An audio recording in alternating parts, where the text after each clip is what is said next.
Good morning, good afternoon. My name is Ryan. I work here at Crow Canyon. I'm going to be running us through the onboarding solution today, but I'm going to give us a few minutes here to let some attendees kind of sneak in.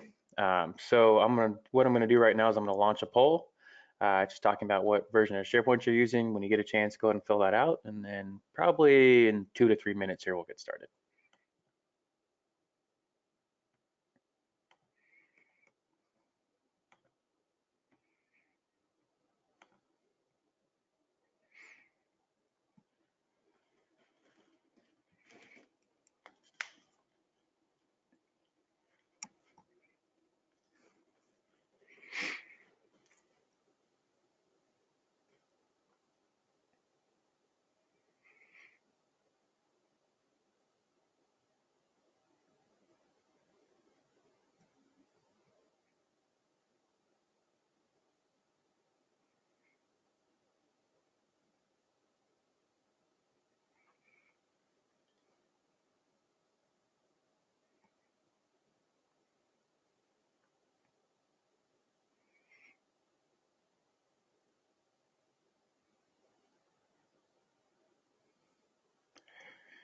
Alrighty, well, it looks like we've kind of leveled off from an attendee perspective. If those of you are just joining, we're just about to get started. I have a poll up there collecting what version of SharePoint you're using.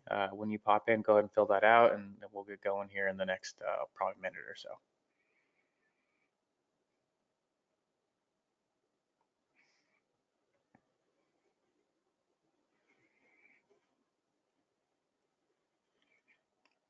Okay, great. Well, it looks like most of you voted. I appreciate that. I always appreciate the feedback, and it looks like a lot of us are on Office 365 SharePoint Online. And that, to be honest, that's the way we see, most folks going these days. And we do have some folks on premise, 13, 16, 19. The nice thing about Crow Canyon and our applications, what we offer is that we're available on all versions of SharePoint right now, 2013 and newer. So 13, 16, 19 online, both in the classic and the modern UI. So if you're leveraging one of those, we'll be able to take care of you. I'm gonna go ahead and close this poll out and get started. Again, for those who missed the introduction, my name's Ryan, the goofy looking guy in the picture here. I'm going to be leading us through our onboarding application today with Crow Canyon. I appreciate those folks who are existing customers who are sitting in on our webinar, and I welcome the new folks looking to learn more about Crow Canyon. Okay, so Crow Canyon applications. What we have is a set of out-of-the-box templated applications that sit inside of your SharePoint environment. Think of it as like an add-on, a plug-in to your SharePoint world. Just before I get too far into it, if you have any questions, don't hesitate to shoot them into the question box there on your GoToWebinar screen. We have our CEO, Scott Restivo, answering questions. So if I'm plugging away in a demo and you want to raise your hand, don't hesitate to reach out. Okay, our out-of-the-box applications. So they're templated, ready to go, sitting inside of your SharePoint world. Now, what we've done is we've built our own set of tools that we leverage to use to build our applications with. It's called the NITRO Studio. Those familiar with Crow Canyon have a little bit of an idea, but those who don't, let me give you just a touch of a background before we jump into the actual demo. We have a forms tool, a workflow tool, a reporting tool, and all these different little pieces that go into what we call our NITRO Studio. And that's what we use to build our applications with. I like it because it's independent of a user. So, in other SharePoint tools, it's tied to a particular person. In the NITRO space, it's tied to a site, a list. It's not tied to a specific person. So it gives you flexibility from an admin permissioning perspective, as well as a flexibility from design. So keep that in mind as we move through the webinar, that most of what you're going to be seeing today in our onboarding application is Crow Canyon specific.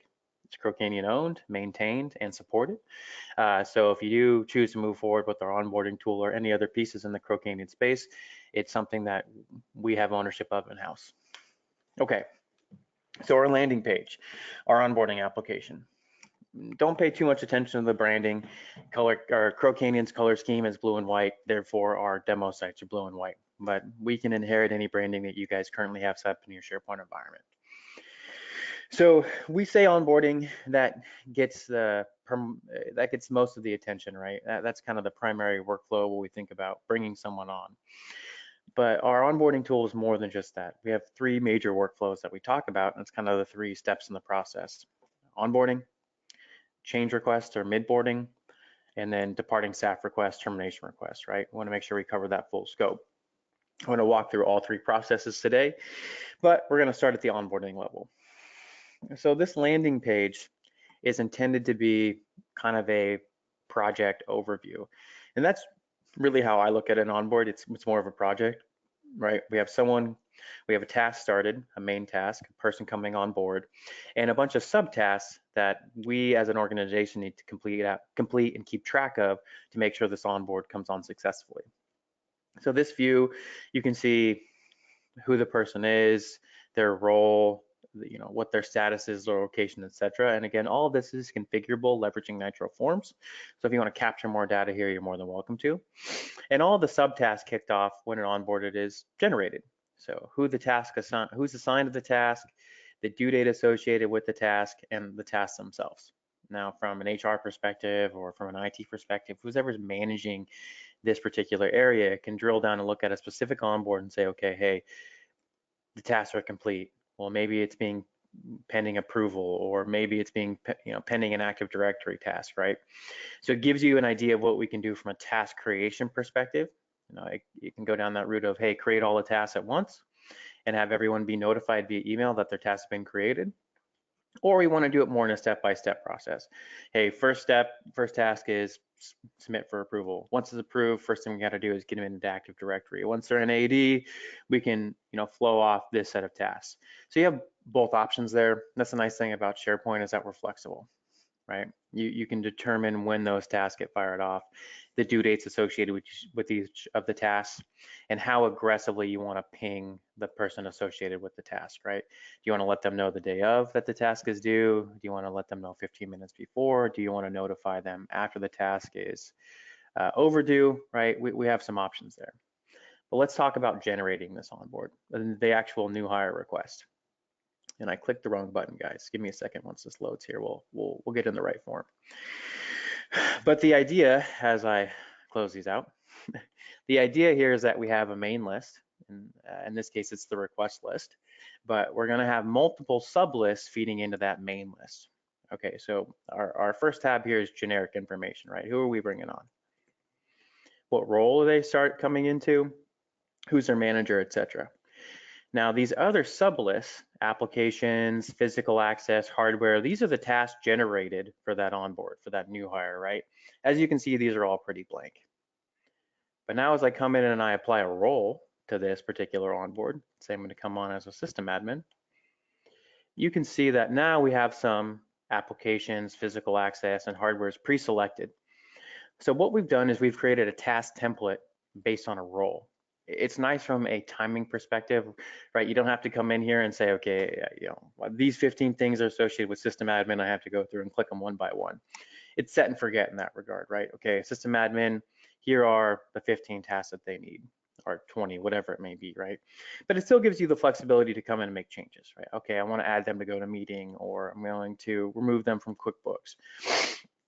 So it gives you the ability to not only have that task template to work off of, but still provide flexibility with the actual task creation before the onboarding is submitted for approval or created, right?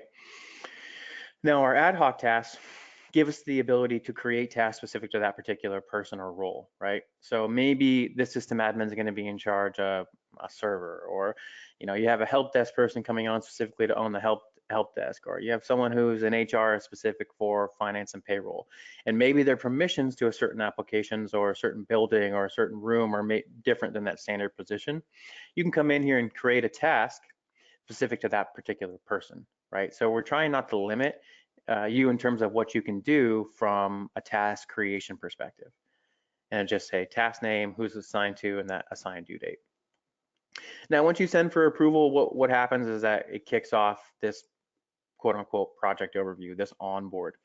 And like I said, the task assignee is going to be notified that a task has been assigned to them. It's going to give them a due date, and then we're going to make sure that we're keeping them honest and they're filling out all their tasks within the appropriate time. Now, once a person's onboarded and they've been with the company for a bit, now they're going to change roles, they're going to change titles. So that's where our change request form comes into place. Okay, you select a person here. We'll use Pavan. As you can see, it's smart enough to read Pavan's department.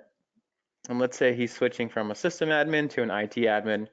I'm his old manager, and Scott's going to be his new one.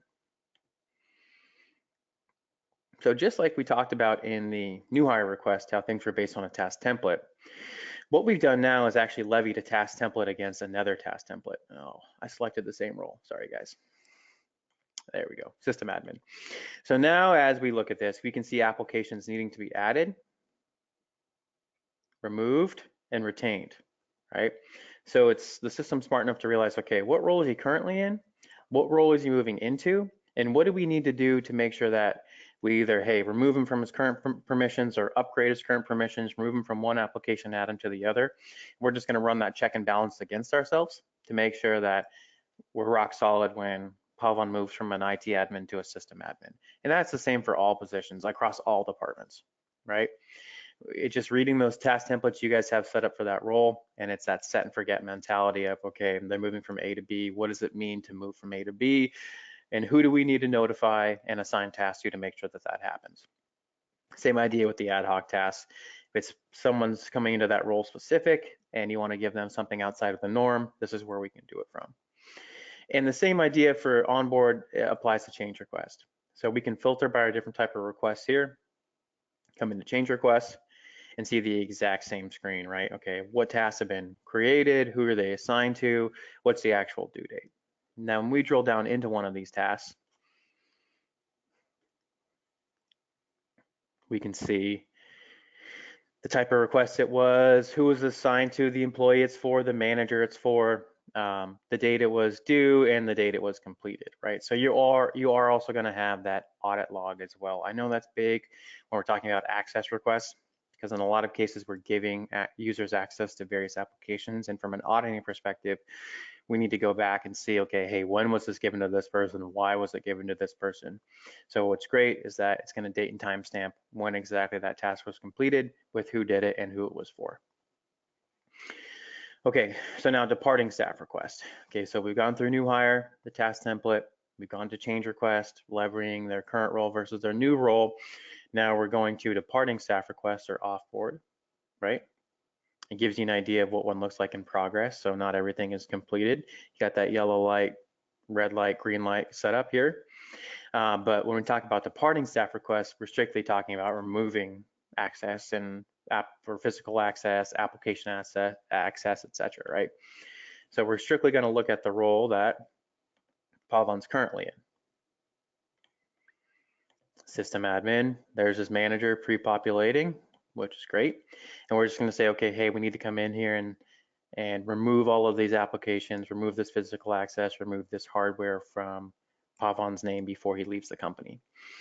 And that's something I apologize, I should have pointed out when I talked about this first tab, is that when we plug in this offboard, we need to also put in their last date, because that's going to determine the task due date, right? So when we're talking about onboarding or change requests, you know, the due date may be a little different. I mean, all the dates really can be different. The nice thing about SharePoint is we have a bit of flexibility here, but if you want to throw a blanket on it, you know, your onboard needs to be, all the tasks need to be completed before the person starts. So we have a start date. You know, with our offboard, all the tasks need to be completed before the person leaves. Now, like I said, that's the blanket, that's the easy way. Change request, it's before they change positions. Again, the nice thing about NITRO Studio, the nice thing about SharePoint, leveraging SharePoint as a platform, is that we're flexible in that regard. If you want the HR task to be completed 3 days before everyone else, so be it. You know, it's just up to you on how you want to set up those notifications and those SLAs around those particular tasks. So once, you know, these these projects, quote unquote, projects are completed, new hire, change request, offboarding request. You can manage them from an individual view, right? Just like I'm showing you here, being able to cycle through your different types of requests and then drill down into them. We also have a dashboard, and to be honest, this is one of my favorite dashboards in any of our applications because it gives a nice like overview of what's going on with all of our tasks. So you can see from a report perspective, who needs to complete their tasks, right? Who's lagging in onboarding, who's lagging in offboarding, what department is behind, who's up to speed, right? So you can see it from that 10,000 foot overview level, and then we can drill down a little bit more here, okay? Onboarding request tasks, change request tasks, offboarding request tasks. So instead of seeing them project by project, now we can see them as a whole, what needs to be completed. And it looks like it's me who's lagging a little bit. That's funny. Can't get away with anything. So I like the dashboard view. I like the reporting. I like the overview. And then it also gives you the ability to drill down into each particular task task list, and see exactly where we stand in the process, right? So we have all of our different task lists here. And again, approval tasks, finance tasks. I think this really highlights what we can do from a flexibility perspective with NITRO Studio and with Crow Canyon Forms. These are all sub lists leading into the main list, which is request. So request is the main list, right, where they onboard the change request or the offboard request is started. And then all of these different tasks flow into their own lists. So what that does is it helps us with SharePoint's list limitations, list view limitations, and it also gives us the ability to, like I said, monitor the audit history of all those tasks. But it's really cool. I mean, you have all these different lists rolling up into one. It's all happening behind the scenes. It's all been done. It's all ready to roll out of the box, and all you have to do is just make sure that your applications are populated, your physical access is in there, etc. So all that architecture is living in space. It has the infrastructure behind it to make it successful. But the nice thing here is that if you have the proper permissions, you can always come in and make this specific to you. So yes, we have these workflows out of the box we talked about, but I always look at an onboarding process as a solution more than an application, meaning that everyone's a little different. Their onboarding process, no two onboarding processes are going to be the same, right? Every company is a little different. The interest is specific to them. So again, pending you have the right access, you can come to the application admin center in the upper right-hand corner, and you can make changes to the application, right? Pretty self-explanatory. You can come in and add applications, who the owner is, who's going to be assigned that task when it's created, departments, right? What departments you're hiring for or have within the organization, the roles. Okay, system admin has these applications, this physical access, this hardware associated with it. This is where we're going to define those task templates, right? And this can always be tweaked, changed as the company grows, right? So we're not set in stone. It's not like, oh, I set it up and now that's it. You can always come in here and tweak one of these roles, add an application, add a department, etc. But really the engine of our tools or the engine of our applications is our tools, i.e. the NITRO Studio. And again, you're going to have access to that as a part of this application. This is where our forms live. This is where our workflows live. Those automated workflows of task creation, task assignment, when the due dates get populated, this is where all of that lives, as well as our forms.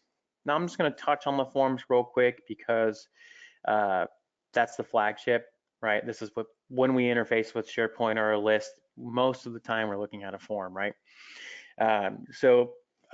I touched on it briefly in the beginning, but what I like about SharePoint, or in this case, NITRO Studio, is that all of our forms are list specific. So we're not relying upon one particular person to come in and make a change to a form. If you have the proper access, if you have the proper wherewithal, you can come in here and tweak a form on your own. You don't have to work with Crow Canyon. If you have that power internally to do so, you can feel free to make a change. So we have all of our lists available in this particular site. Let's work with requests, since that's what we've been showing here, our different types of onboard or change request. And we'll load up the forms tool. Now, as this loads, in my mind, I think the forms tool is kind of like, it has 3 levels to it. The first level is, UI, UX, how the form is designed, how it feels, how it looks. The second is kind of SharePoint standards, permissions, validations, creating columns, editing columns, lookup columns, etc. And then the third is the developer side. And what I like about that, having those three different levels, is that you don't have to be a developer to come in and make a change to one of our forms, right? You don't have to be a SharePoint expert to come in and drag and drop a column. So let's talk about that first level, how the form looks and feels.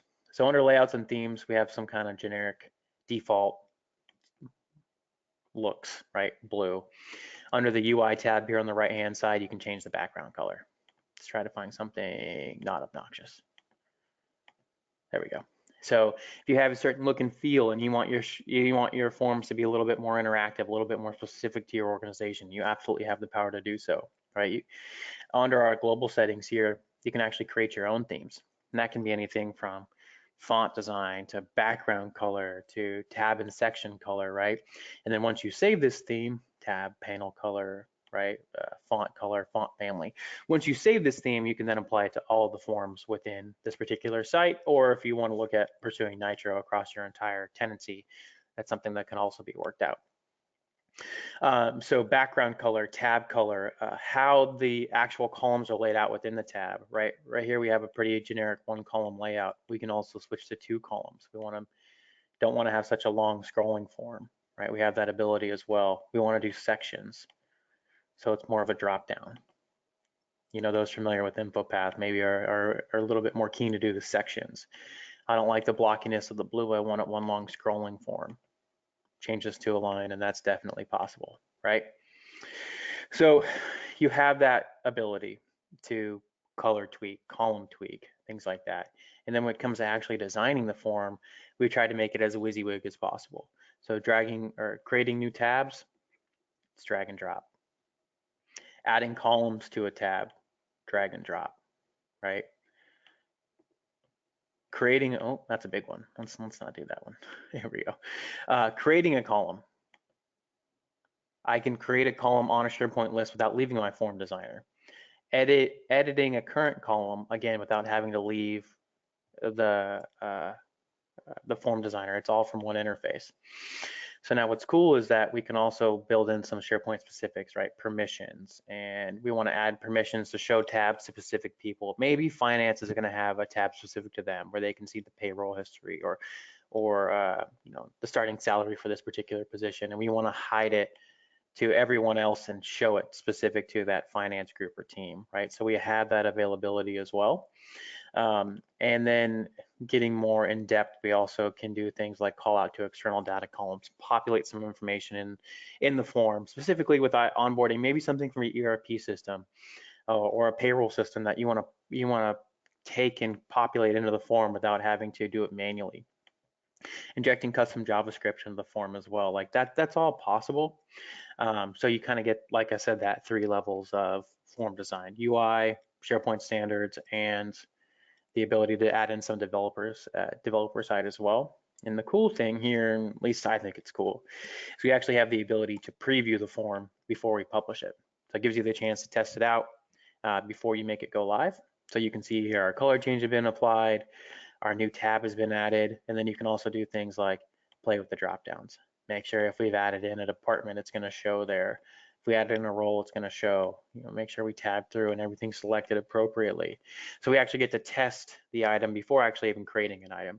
So not only are we previewing the form, but we're also previewing functionality.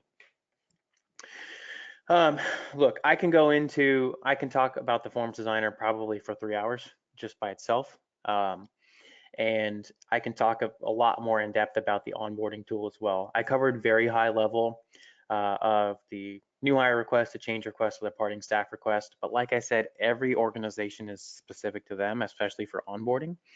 So if we've piqued your interest, if we've intrigued you, definitely reach out and schedule a personal demo. I'd be happy to walk you through the program again and show you what it would look like specific for your organization and talk about how that would feel.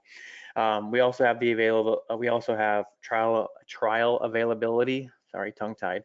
So if it looks good, demo looks good and you want to move towards the trial, we also have that available as well. But we are approaching at the bottom of the hour here. We got about 5 minutes left, and I want to make sure I'm respectful of everyone's time. So any questions that you guys want to answer right now is the time to do it while you got us for the next 5 minutes or so. So if you have any that are lingering, go ahead and reach out. But Scott, have any come in while I've been kind of yammering away here? Oh, yeah. Hi there, Ryan. There was one about onboarding. It's both onboarding, midboarding, what we call midboarding, as changing roles, and offboarding. And I think you covered that, and I answered the question that it does. But just maybe emphasize the importance of offboarding as much as onboarding to make sure that the rights are retracted and assets are returned, and all the proper procedures and forms are filled out when a person leaves the company is as important as when they're brought on. So we cover that aspect of it too. Yeah, that's a good point. And actually, that's something I should have touched on during the offboarding process, or really any of the three workflows. We have to create these tasks somewhere, right? So these tasks typically live within the onboarding site, this particular SharePoint site. But if you're also, using an IT help desk, maybe a Crocanian IT help desk, you can connect those applications as well, and you can start to build a connection between task creation and ticket creation amongst your other systems. So yes, absolutely, we do offboarding, and yes, absolutely, we hold ourselves responsible for making sure everything is removed, but we can also build in some integrations to other third-party tools as well. That's right.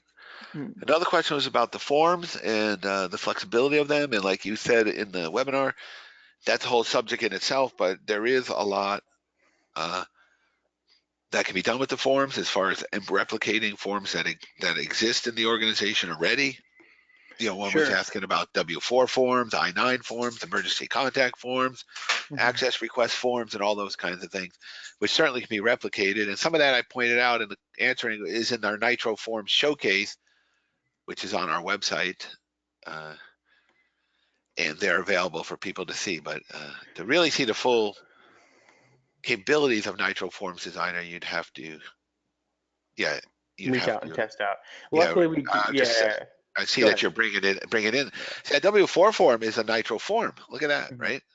Yeah, that's exactly right. Luckily, we do have an example of a W4 form here. This is something that we worked on internally, just to show you what we can do from a form perspective, right? Those who work in government or healthcare or really any industry that has a form that has to look and feel a certain way, the flexibility that we have in NITRO forms is really impressive. This is a table layout. So we have the ability to drag and drop or copy and paste in some nomenclature here, and then we can get it pretty darn close to what a W4 will look like as well. Including the signature boxes and things like that too. Right. Plus, they work on mobile devices, so Absolutely. That's absolutely right. dynamic forms. Dynamic meaning if you make a certain selection in a drop list, it'll change what else shows, or could depend on who the user is. I mean, the capability of NITRO form is pretty amazing, actually. So much you can do. Right. Like this W4 form, there you go, right there. Exactly. Yeah. What's cool is like I said, the forms are the flagship. They get a lot of the love because we deal with forms primarily when we're dealing with SharePoint, right? Everyone touches it, but the workflows behind it, the infrastructure behind the forms, just gives you the ability to kind of take the human element out of it, right? So we're going to put automation and process behind your onboarding setup. And so you can have any form that you want on the front end and make sure that the tasks are going to fire off when they're supposed to. Your team's going to be notified when they need to be notified, and that you can track it from an internal perspective as well. So out of the box, it's going to get you most of the way there, and now it's just a matter of making sure that these forms make sense for you guys. That's true. And this whole forms workflow tool, the NITRO Studio, applies not just in onboarding, but in all our applications, as well as a standalone application creation platform that people use for replacing InfoPath forms, for example, or other legacy forms, or building new solutions that aren't one of our preset applications. Some people have very unique needs. And as Ryan was saying, even the onboarding could launch a process of giving access to somebody, which requires creating a task, have an approval of that. There's all kinds of ways we can make the applications and the forms interact with each other to give a comprehensive solution. It could be very simple, or it could be more complex to take on the full business process that's needed there. So it really depends, and that's why Ryan, you were talking about one-on-one demos, or getting to know the customer's needs, what the people want, and seeing how we could perhaps fulfill that in SharePoint and Office 365. That's exactly right. Like I said, I mean, it's a good intro. Too far. It's a good intro to the onboarding tool, to what NITRO can do, and then when you guys are ready, reach out to us. We do have a few things coming up. We have a custom action workshop, which is a manually invoked workflow that NITRO Studio leverages, coming up next week. And then I'm doing a contract renewal management webinar in the beginning of December. So if you're interested, feel free to reach out and attend, or to register for those. There's what I was looking for. But again, if you have interest in the onboarding tool and you want to see it in more depth, you want to do a personalized demo, sales@crocanian.com. That's the best way to get me. I'd be happy to show it to you guys on a more personalized basis. But we are at the bottom of the hour. So if you have any questions, shoot them through now. We'll give you another minute or so here. If not, I really appreciate you guys attending. Thanks for taking time out of your day, and we look forward to hearing from everybody. And we'll talk to everyone soon. I don't see any more questions coming in. Scott, do you have anything to add before we sign off? No, I think we're good, Ryan. That's good. Thank you for the presentation. This will be available online. Yes, absolutely. We are going to make this available shortly after the webinar is done. Everyone, all attendees will get the video as well as the slides. That's Thanks, right. guys. Appreciate it. We'll talk to everyone soon. Bye. Okay, thank you. Bye.